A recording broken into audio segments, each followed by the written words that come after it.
Hi everyone, hope you will be fine. मैं Sunil sir आप सभी का स्वागत करता हूं मोबीशाला राव प्लेटफॉर्म पे। That is totally dedicated for education, higher education, one of the most powerful tools to make your life precious, rich, wealthy, healthy. It is education. So we together, Mobishala and Ramendra, the art of understanding, going to start daily current affairs. Whatever the importance of daily happening, we have to discuss. First of all, listen carefully. Today is just like a practical session. In that respect, I would like to say, all the students, those are in the competition world, preparing day by day and doing highly efforts. It will be complicated work, very complicated. But the Mobishala make it easy, easier, easiest.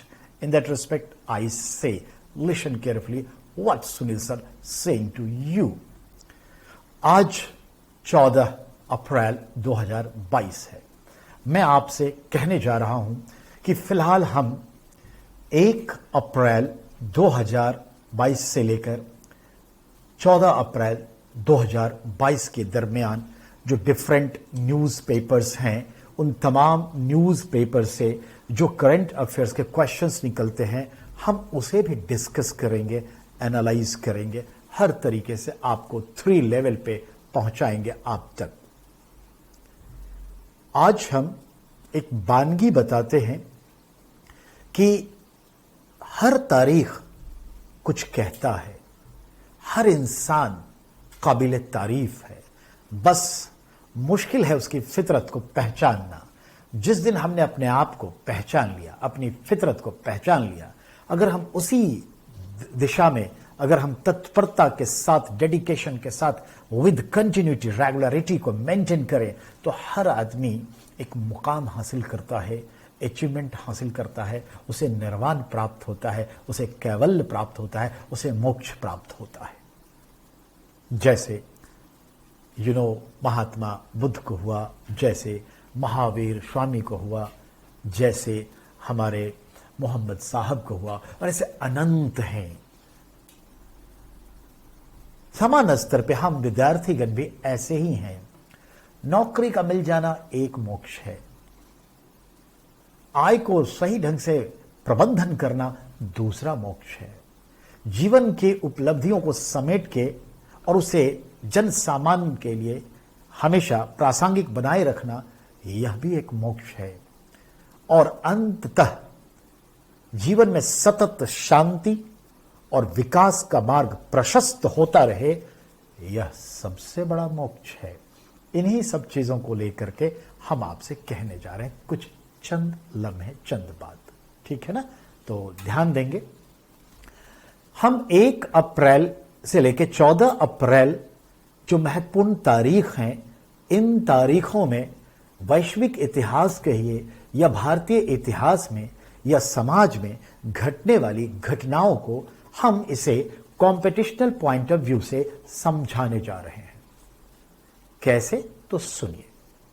हम आप सब जानते हैं कि 1 अप्रैल 1935 को federal bank of India, show called in Hindi Bharat का संघीय bank की स्थापना कोलकाता में हुई, जो एक रेगुलेटरी बैंक का दर्जा प्राप्त किया हुआ था।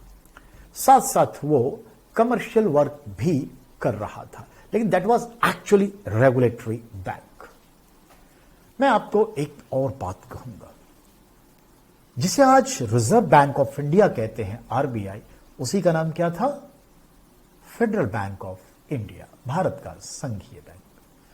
एक्चुअली जो साइमन कमीशन के रिपोर्ट पर 3 राउंड टेबल कॉन्फ्रेंस हुआ, उस 3 राउंड टेबल कॉन्फ्रेंस पर जो व्हाइट पेपर 1933 में लंदन से इशू हुआ, उसी को बेस बनाकर जो 1935 का कॉन्स्टिट्यूशन फॉर इंडिया लिखा गया ब्रिटिश पार्लियामेंट के द्वारा, उसी में 1934 में एक प्रोविजंस आया, एक बिल आया under this constitution, that was reserve bank of India bill, that's become act. Reserve bank of India जो प्रस्ताव था, विधेयक, वह पास होकर के कानून बना और उसी कानून को ध्यान में रखते हुए 1 अप्रैल 1935 को फेडरल बैंक ऑफ इंडिया के नाम से कलकत्ता में यह स्थापित हुआ। भारत का संघीय बैंक, जो एक रेगुलेटरी बैंक था और है। 1.5-2 सालों के बाद इस बैंक का ट्रांसफर एज हेडक्वार्टर कोलकाता से नरीमन पॉइंट मुंबई किया गया और वो मुंबई आ गया। तो 1 अप्रैल को हम जब भी ध्यान में लें तो रिजर्व बैंक ऑफ इंडिया याद रखें, फेडरल बैंक ऑफ इंडिया का एस्टैब्लिशमेंट। इसलिए जब भी पूछे the reserve bank of India foundation day, establishment day, it is 1 April. Finally, as you know that when India got freedom and on 1st January 1949, this federal bank nationalized and given a new name, Reserve Bank of India. जैसा कि उस कानून का नाम था, हमने वही नाम दे दिया, भारत का रिजर्व बैंक। और उसका स्टेटस जो था एक सेंट्रल बैंक का, रेगुलेटरी बैंक का, उसे हमने टच नहीं किया, वो अथॉरिटी रहने दिया। बाद में हम डिटेल करेंगे इसका, लेकिन 1 अप्रैल की यही गाथा है जो बहुत महत्वपूर्ण है। As you know that the government of India, the all states government, union territories government, and the all corporate company, all commercial banks, all these are, the financial is considered 1st April to 31st March. ये financial year भी है। Point clear? याद रहे, reserve bank का financial year वो 1 जुलाई से 30 जून होता है। ये थोड़ा इससे अलग है, ये ध्यान में रखने की चीज है। Point clear? अब आगे बढ़िए, जो मैं कह रहा हूं उसको गौर फरमाएंगे। Let's continue, listen carefully. तो 1 अप्रैल की बात हो गई, बहुत सारे इंपॉर्टेंस है, हमें एक ही इंपॉर्टेंस से मतलब था।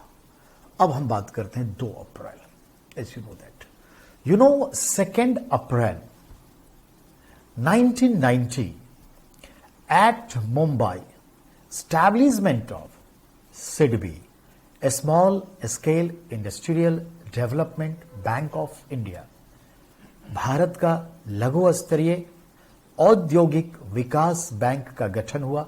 सिडबी की स्थापना हुई 2 अप्रैल 1990 में हुआ। इस समय कोई भी 5 ईयर प्लान नहीं चल रहा था, तो ये किसी 5 ईयर प्लान के तहत नहीं आएगा। और this SIDBI's headquarter is where, Lucknow. तो याद रखिएगा, सिडबी की स्थापना लखनऊ में हुई। रिमेंबर, लखनऊ में हुई और वहीं आज भी इसका हेडक्वार्टर है। ये हमारे जो लघु उद्योग होते हैं उनको लोन देती है, ऋण उपलब्ध कराती है, यानी वित्त का प्रबंधन करती है। हां, मनमोहन सिंह जब आए तो 2012 में एक और कर दिया कि अब ये मध्यम श्रेणी के कैटेगरीज के उद्योग को भी लोन देगी। तो सिडबी अब दोनों तरफ देती है। क्या? स्मॉल स्केल इंडस्ट्री और मीडियम स्केल इंडस्ट्री दोनों को लोन प्रोवाइड करती है। ये क्वेश्चन आ चुका था। अब आइए तीसरी बात पे बात करें। इस बार 2 अप्रैल 2022 को 3 बातें हुई और तीनों बहुत ही बेहतरीन बातें हैं। 2 अप्रैल को विक्रम संवत की शुरुआत इस बार हुई, यानी हिंदू संवत्सर की शुरुआत हुई या नव संवत्सर की शुरुआत हुई। हम इसे संवत कहते हैं, पंचांग कहते हैं, इंग्लिश में कैलेंडर कहते हैं। तो याद रखिएगा, विक्रम संवत यानी हिंदू कैलेंडर। इस बार शुरुआत हुई 2 तारीख को। याद रहे, विक्रम कैलेंडर का आरंभ चैत्र के, ठीक है, प्रतिपदा से मैंने शुरुआत से होती है, और चैत्र में जो नवरात्रा मनाते हैं दैट इज बिगिनिंग। तो याद रखिएगा, चैती दुर्गा या नवरात्रा कहते हैं, ये इसकी बिगिनिंग है। तो विक्रम संवत का पहला महीना चैत्र है और पहला महीने की पहली तारीख को हम शुरुआत करते हैं क्या? नवरात्र, जो 9 दिन की पूजा होती है देवी की, मां दुर्गे की, that's called Navratra. Point clear? तो ये हिंदू नव संवत्सर की शुरुआत इस बार 2 अप्रैल को हुई और इस तरह से 2079 विक्रम कैलेंडर की शुरुआत हो गई।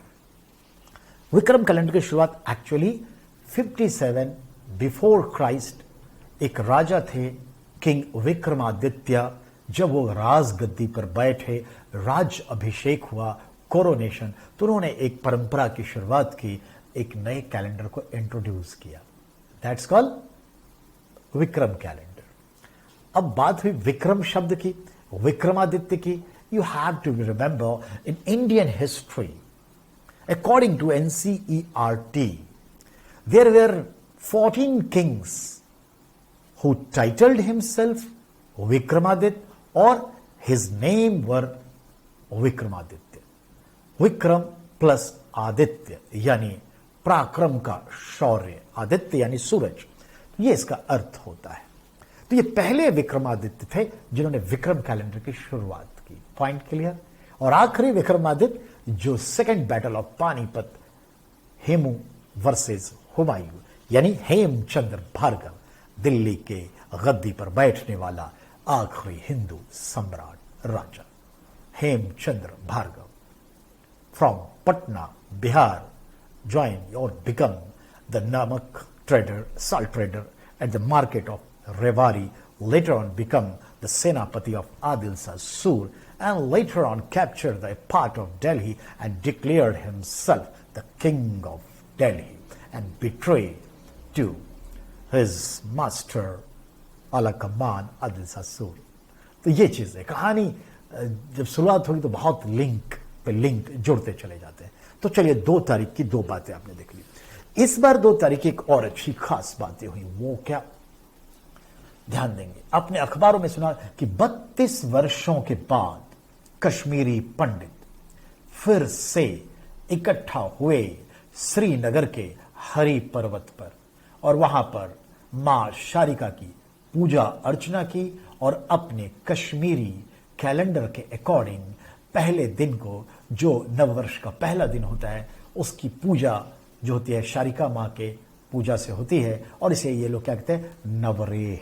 तो याद रखिएगा, कश्मीरियों का, हिंदू कश्मीरियों का जो कैलेंडर है उसे नवरेह कहा जाता है और इसकी शुरुआत इस बार 2 अप्रैल से ही हुई 2022 में। और इस दिन हमारे कश्मीरी पंडित जहां कहीं भी थे इकट्ठा होकर के श्रीनगर के हरि पर्वत पर मां शारिका की पूजा की। याद रखिएगा, इस तरह से हम देखें तो 32 वर्षों के बाद ये ओकेजन थोड़ा भव्य पैमाने पर हुआ, इसीलिए इस बार का ये करंट अफेयर्स बनेगा, कोई रोक नहीं सकता इसे, ठीक है, बिकॉज ये सेलेक्ट किया गया है मोविशाला राव के द्वारा, ठीक है। अब आइए, तो 2 अप्रैल की बात आपने देख ली। अब मैं बात करूंगा 3 और 4 अप्रैल। 3 और 4 क्यों आप अक्सर याद करते हैं और क्वेश्चन आता है जीके का, स्टैटिक का, क्या प्रथम भारतीय अंतरिक्ष यात्री कौन, द फर्स्ट इंडियन एस्ट्रोनॉट कौन। तो पहले तो ये जान लें, जो अंतरिक्ष की यात्रा पर जाते हैं उसे अंतरिक्ष यात्री कहते हैं, स्पेस में जाके स्पेस ट्रैवलर। लेकिन इस स्पेस ट्रैवलर को स्पेशली अमेरिका कहता है एस्ट्रोनॉट, एस्ट्रोनॉट।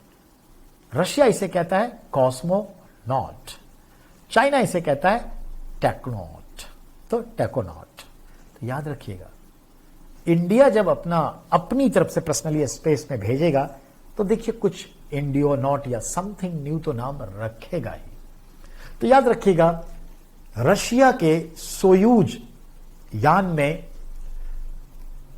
हमारे स्क्वाड्रन लीडर राकेश शर्मा 1984 में 3-4 अप्रैल को स्पेस में गए।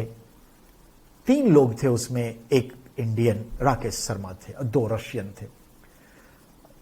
आसमान में गए, स्पेस में गए, वैक्यूम में गए और तब हमारी प्रधानमंत्री तत्कालीन श्रीमती इंदिरा प्रियदर्शनी गांधी उनसे पूछी अपना भारत कैसा लगता है, तो मिस्टर राकेश शर्मा का जवाब था, सारे जहां से अच्छा हिंदुस्तान हमारा।